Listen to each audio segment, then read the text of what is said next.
ton Dieu de tout ton cœur, de toutes tes forces. Donc, il y a quelque chose qui se passe. Quand vous le lisez comme ça, vous ne voyez pas la subtilité.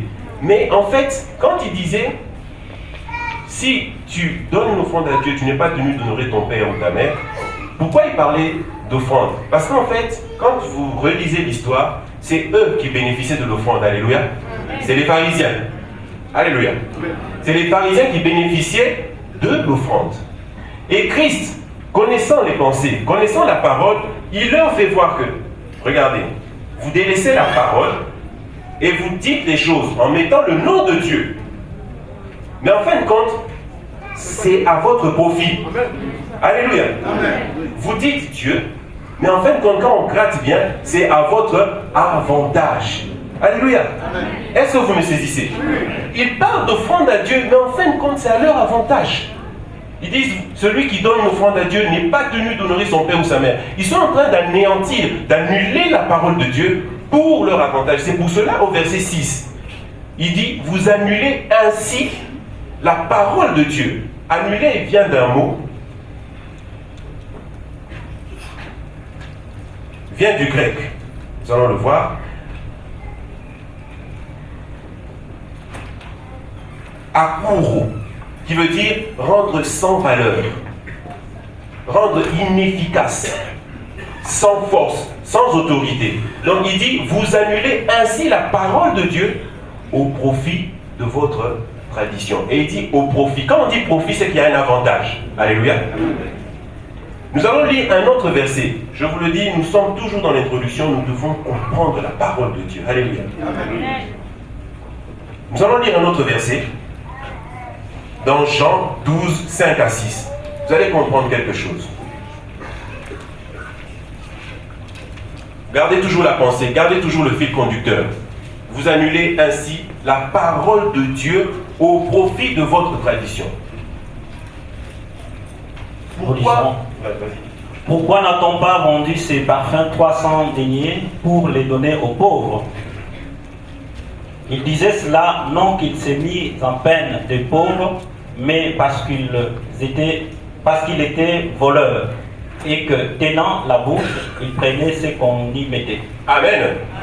Alors, l'histoire, vous connaissez Jésus dans son périple a été oint de parfum par une femme. Et Judas, qui était là, Judas dit ceci, mais pourquoi est-ce que ce parfum a été gâché? On aurait pu le vendre pour donner, on aurait pu vendre ce parfum, gagner 300 deniers pour le donner. Quand vous lisez comme ça, c'est une intention noble. Alléluia. Quand vous le lisez, vous allez dire, mais oui, ça c'est la parole de Dieu. C'est quelqu'un qui a le souci des pauvres. Il dit qu'on aurait pu vendre ce parfum, 300 deniers, et le donner aux pauvres. Mais plus loin, qu'est-ce que les Écritures nous disent? Dans le verset 6, il disait cela, non qu'il se mit en peine des pauvres. Cela n'était pas vraiment son souci. Il a présenté quelque chose qui est qu'une façade. Mais en réalité, il n'avait pas le souci des pauvres. Mais parce qu'il était voleur et que tenant la bourse, il prenait ce qu'on y mettait. Donc, vous devez comprendre ceci. Tout ce qui est présenté comme étant la parole de Dieu n'est pas forcément la pensée de Dieu. Tout ce qui est présenté comme étant la parole de Dieu n'est pas forcément la pensée de Dieu. Est-ce que vous comprenez ça? Alléluia. Donc, nous devons aller en profondeur avec Dieu, bien-aimés. Nous ne devons pas ajouter, non, nous ne devons pas faire confiance à tout esprit. Nous devons sonder les profondeurs de Dieu, sonder les Écritures, aller en profondeur dans les Écritures pour comprendre quelle est véritablement la pensée de Dieu pour nous, Église. Est-ce que vous comprenez ces choses? La tradition. Vous annulez ainsi la tradition, vous annulez ainsi la parole de Dieu au profit de votre tradition. Bien-aimés, ce que je veux vous dire, il y aura des choses dont on va parler ici qui vont bousculer notre entendement. Mais c'est pour la gloire de Dieu. Il y aura des choses qui vont bousculer notre entendement, mais c'est pour la gloire de Dieu. Alors, vous annulez ainsi la parole de Dieu au profit de votre tradition. Bien-aimés, qu'est-ce qui se passe? Nous devons comprendre une chose. Il y a l'évangile, la parole de vérité, la parole de justice. Mais parallèlement à l'évangile, il y a autre chose qui a pris place. Ce n'est pas l'évangile, c'est la tradition. Est-ce que vous comprenez? Ça ressemble à l'évangile, mais ce n'est pas l'évangile. Ça y ressemble. Quand vous lisez avec les yeux charnels, quand vous lisez superficiellement, c'est comme Judas. Il dit, on devait donner cet argent aux pauvres. C'est comme les pharisiens. Ils disent que non, mais si vous donnez une offrande à Dieu, vous n'êtes pas tenu d'honorer votre père ou votre mère. Parce que Dieu d'abord. Vous voyez, ça présente une intention, entre guillemets, noble, mais ça cache derrière une pensée humaine, charnelle, un profit humain. Est-ce que vous comprenez ces choses? Vous annulez ainsi la parole de Dieu au profit de votre tradition. Il y a quelque chose qui est en marge de l'évangile actuellement et qui est tellement ancré dans notre mentalité que nous croyons que c'est cela l'évangile. Mais en réalité, c'est la tradition, ce n'est pas l'évangile. Ce n'est pas l'évangile. Ça ressemble à l'évangile, mais c'est la tradition. Et, je vous le dis solennellement, 90%, c'est une estimation, ça c'est moi, ça peut être 99%. 90% des assemblées chrétiennes marchent, fonctionnent selon la tradition et non pas selon l'évangile. Est-ce que vous comprenez ces choses? 90% ou 99%, seul Dieu sait exactement quel est le pourcentage. Fonctionne non selon l'évangile, la parole de vérité, mais selon la tradition. Et d'où vient cette tradition? Cette tradition vient de ceux qui se disent détenir le monopole du ministère, de la vérité. Et ce sont ces gens-là qui, comme les pharisiens, ont mis en marge de l'évangile, ont mis des principes qui ne sont pas l'évangile, qui ne viennent pas de l'évangile, mais qui sont à leur profit. Alléluia. Amen. Alléluia. Amen. Et voilà pourquoi, je vous ai fait venir le frère Aaron ici, voilà pourquoi nos assemblées, au jour d'aujourd'hui, font pas de figure. Il n'y a plus la puissance de Dieu. Parce que nous ne fonctionnons pas selon la parole, mais nous fonctionnons selon la tradition.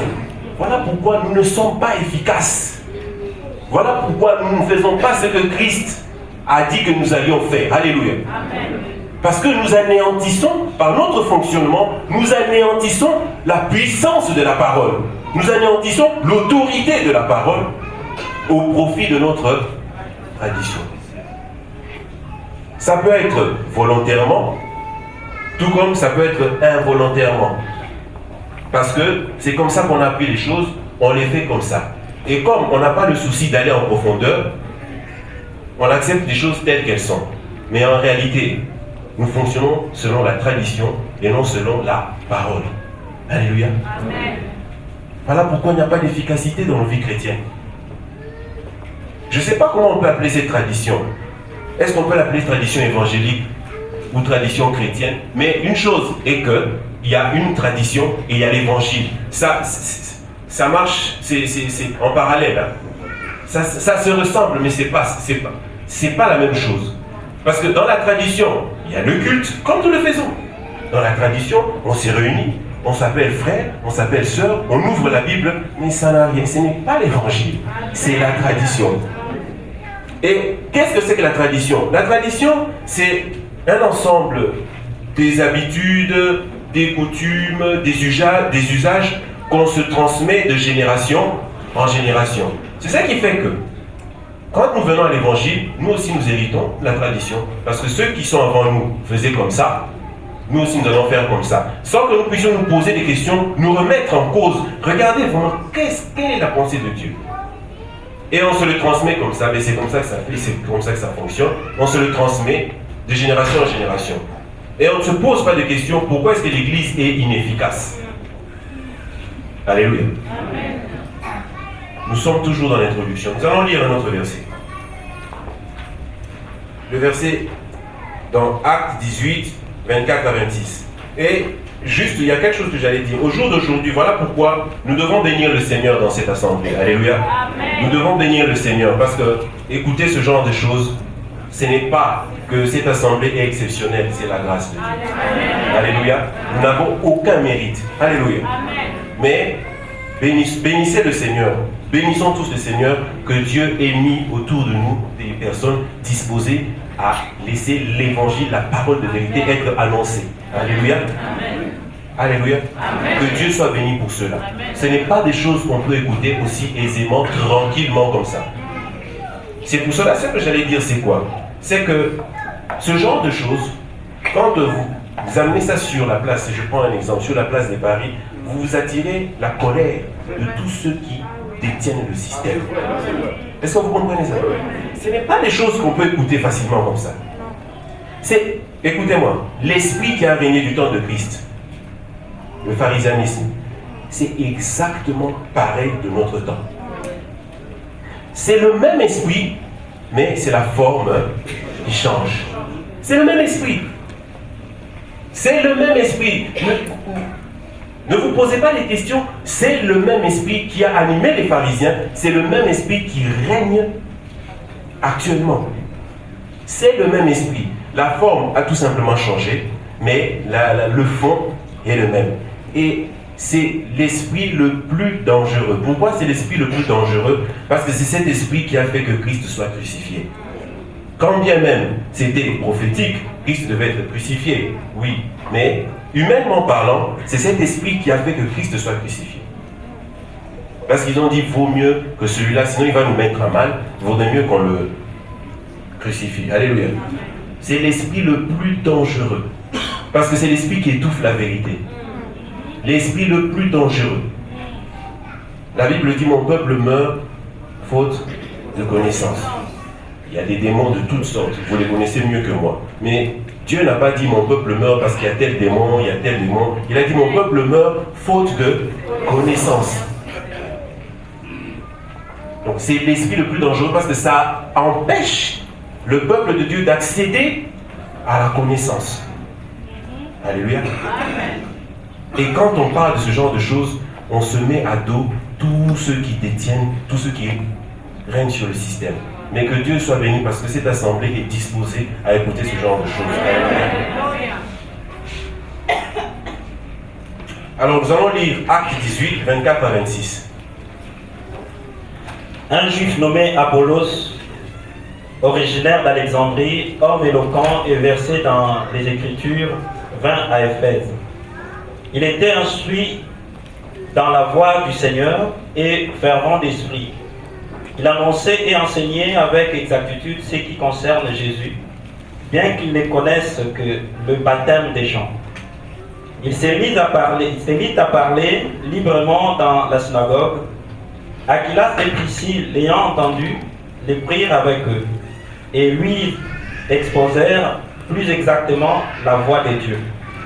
Comme il voulait passer en... Non, c'est bon. Merci. Ok. Apollos, homme éloquent, fervent d'esprit, instruit selon la voie du Seigneur, était en train de parler du Seigneur. La Bible dit, il parlait du Seigneur avec exactitude. Avec exactitude. Mais plus loin, les Écritures nous disent que Aquilas et Priscille, après avoir entendu, ils l'ont pris en aparté pour lui exposer plus exactement. Alléluia. Plus exactement. Qu'est-ce que nous pouvons comprendre? Je vous pose une question. Quand vous avez un contrôle, pour ceux qui ont fait des formations, qui ont été à l'école, quand vous avez un contrôle et que vous répondez avec exactitude, y a-t-il besoin qu'on vous corrige encore?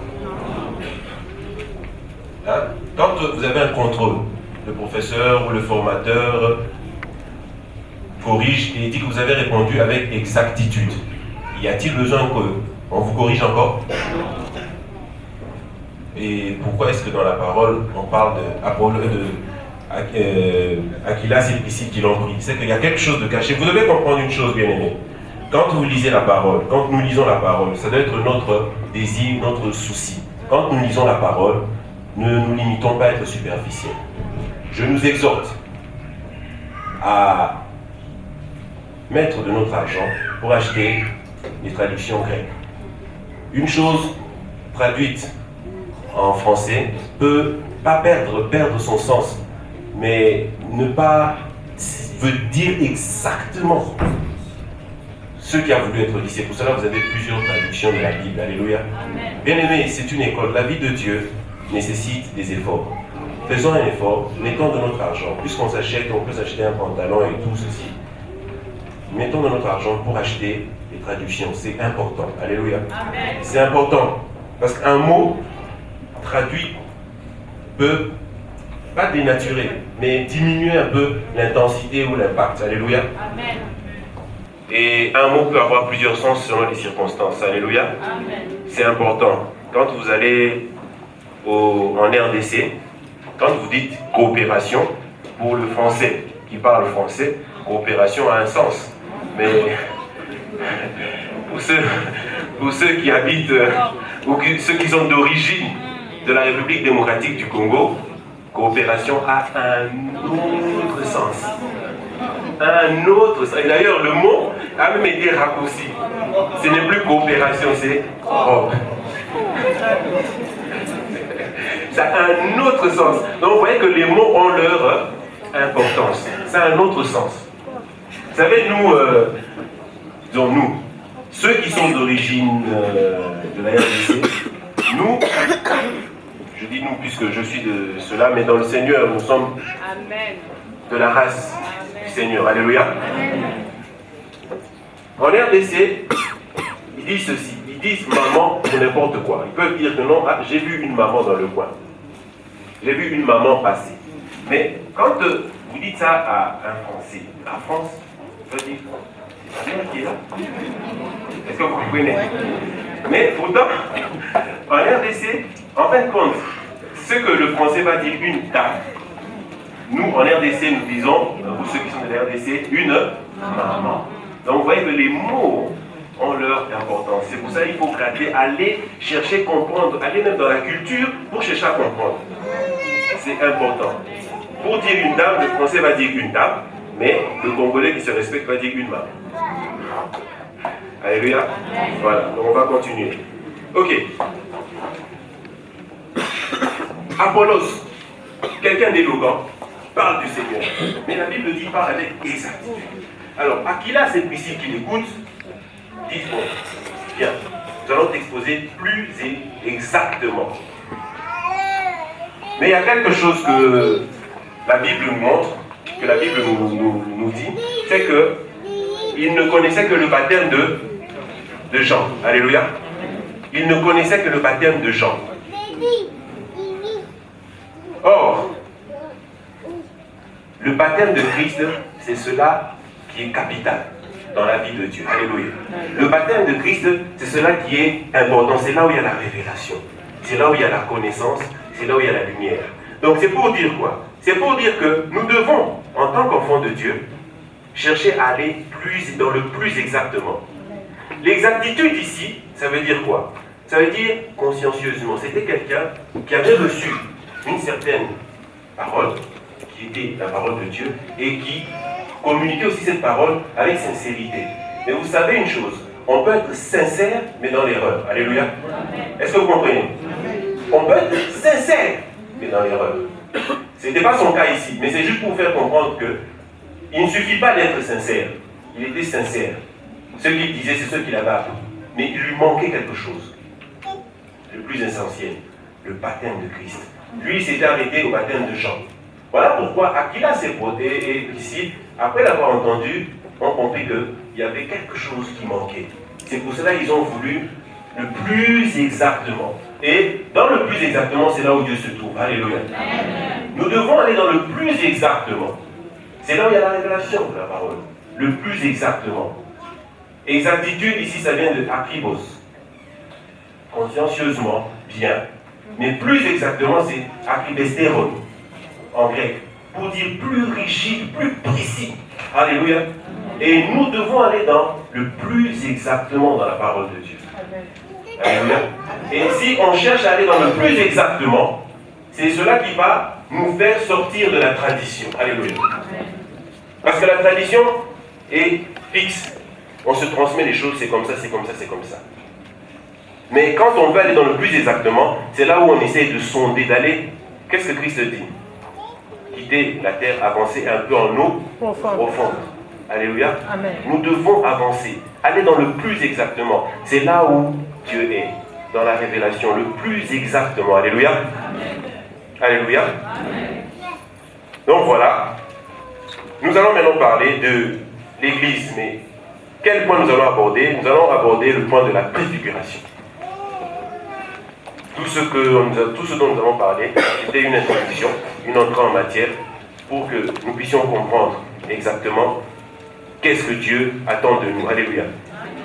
Nous allons parler de la préfiguration de l'Église. La préfiguration de l'Église. La préfiguration de l'Église. La préfiguration de l'Église. Donc nous parlons ici de l'Église et il y a plusieurs points.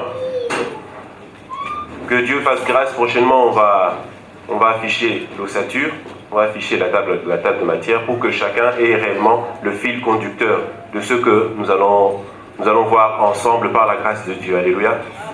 La préfiguration de l'Église. Nous devons savoir que l'idéal de Dieu a toujours été l'Église. Alléluia. L'idéal de Dieu. Un idéal, ça signifie quelque chose qu'on a toujours rêvé. Alléluia. L'idéal de Dieu a toujours été l'Église. Pourquoi? Parce que Dieu se serait arrêté à ce qui s'était passé dans le jardin d'Éden, ça aurait été un échec cuisant. Alléluia.